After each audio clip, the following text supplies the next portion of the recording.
বলা যায় কি রিভার্সিবল। দেখো এখানে ঠিক আছে, এই এক দুই জন্য কিছু করে দেবে, ঠিক আছে? তাহলে ফিজিক্যাল চেঞ্জ সব বুঝতে পেরেছিস? কে বুঝতে পারছিস?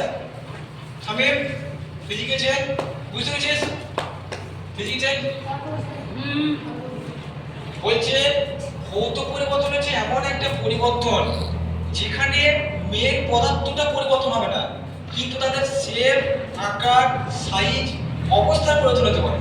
এটার एग्जांपल এটা পেপার, ভালো বুঝবে। পেপারটাকে যদি আমরা টুকরো টুকরো করি ধর একটা পেপার দেন, একটা পেপার দেন, পেপার চল চল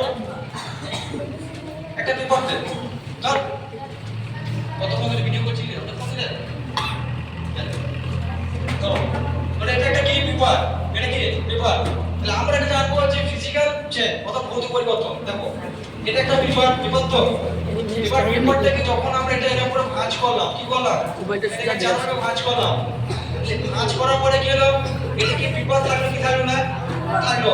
এর কিসে পরিবর্তন হলো, শেপ কিসে পরিবর্তন করলাম, এর আকারটা পরিবর্তন করলাম, বুঝে গেছে?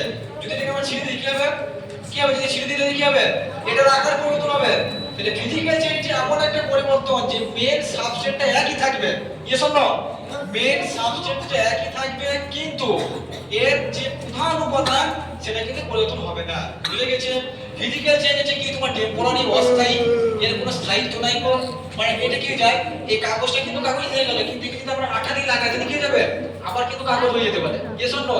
এটা অস্থায়ী, রিভার্সিবল, প্রত্যাবর্তক। যেমন মেল্টিং অফ আইস, যদি আমরা বরফকে কি করি, যদি আমরা বরফকে কোনো রুম টেম্পারেচার নিয়ে যাই আর রুম টেম্পারেচার নিয়ে যাওয়ার কি হবে, সেটা গলে যাবে।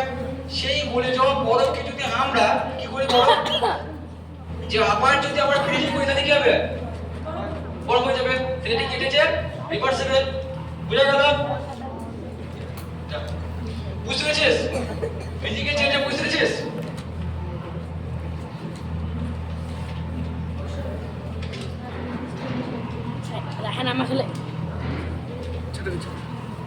এখানে কিছু एग्जांपल দেয়া আছে, সাম common example of physical changes. ভালো করে দেখ, cutting of wood, cutting of wood ভালো করে দেখ, এটা একটা ফিজিক্যাল চেঞ্জের উদাহরণ।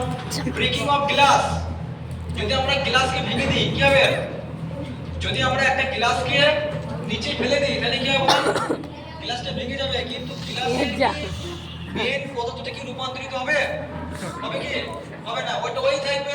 তাহলে গ্লাসটা গ্লাসই থাকবে, কিন্তু কি হবে